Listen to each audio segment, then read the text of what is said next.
Okay,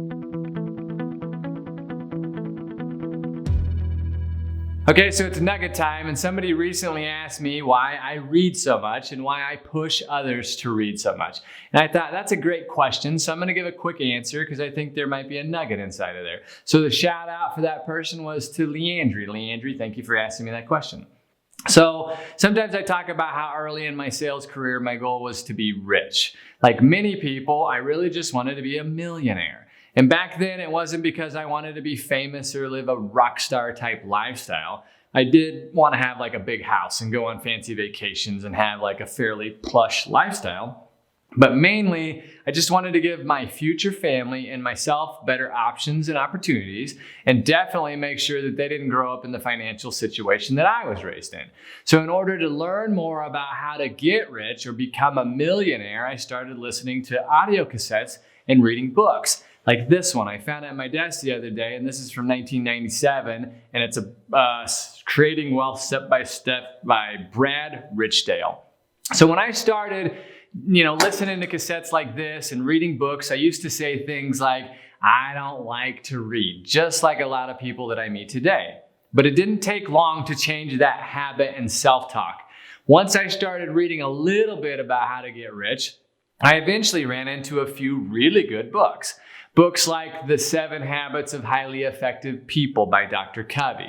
And I started to really get a taste of what true success meant. So I kept reading. I don't remember the book or the author, but at some point I read a book that said something like this.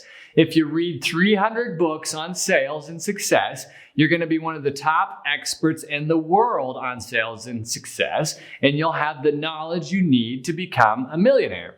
I was in. So I started reading more and more books, and I got hooked. I made it part of my subconscious self-image. I told myself that I liked to read. It was my thing. I was a reader. And I read my 300 books. And the knowledge that it gave me did allow me to make and save my first $1 million. There's no doubt in my mind that the knowledge I got through those books got me to that goal. No doubt at all. So let me put a little perspective on that saving first $1 million I talked about. And I only share this because I think it's relevant and I think people want to know.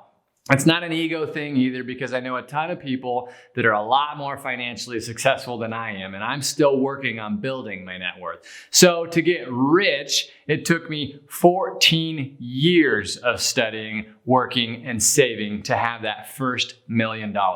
14 years of nonstop effort and commitment to become a millionaire. I've not made a timeline of the books I've read each year, but I estimate that it took about the same amount of time, 14 years, for me to get through those first 300 books. At about that same 14-year mark, though, I was reading 50 books per year, and things were moving along much quicker for me financially. It only took me 2 more years to save the second $1 million. So it does accelerate as you go. And today I still continue to read and learn and grow. So let's recap. I want everyone to be able to achieve their goals. And in order to do that, you have to have certain knowledge. You can get that knowledge through books. If you don't have money right now, go to the library. When I started Blakely Enterprises, I went to the library all the time to get books because I didn't want to spend the money at that point either. Reading books took me down this journey that's taught me so much. I learned about success and life and became aware of a lot of things through that reading. I learned a lot about sales and I made a bunch of money. But more importantly, reading taught me about relationships.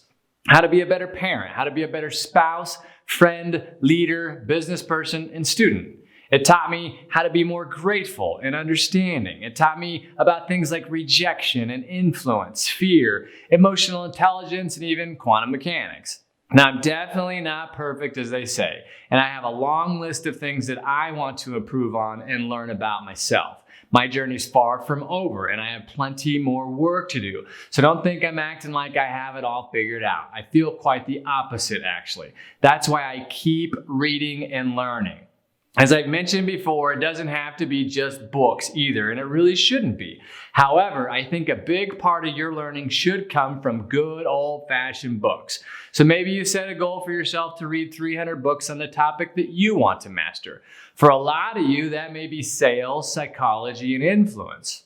Then make a plan on how to get there, even if you start with just one book per month. Probably most importantly, reading books taught me how my mind works and how to actually make these goals or plans happen. You can't study getting rich without studying success. And you can't study success without studying psychology, neuroscience, and how your mind works. Once I learned how the mind works at a basic level, it unlocked the key that allowed me to make all my other goals happen. It may sound mystical, but it's really, really scientific. So no matter what you want to be an expert in, I believe you have to learn how your brain works, and you can get that knowledge through books as well. Now go read something and have a great week.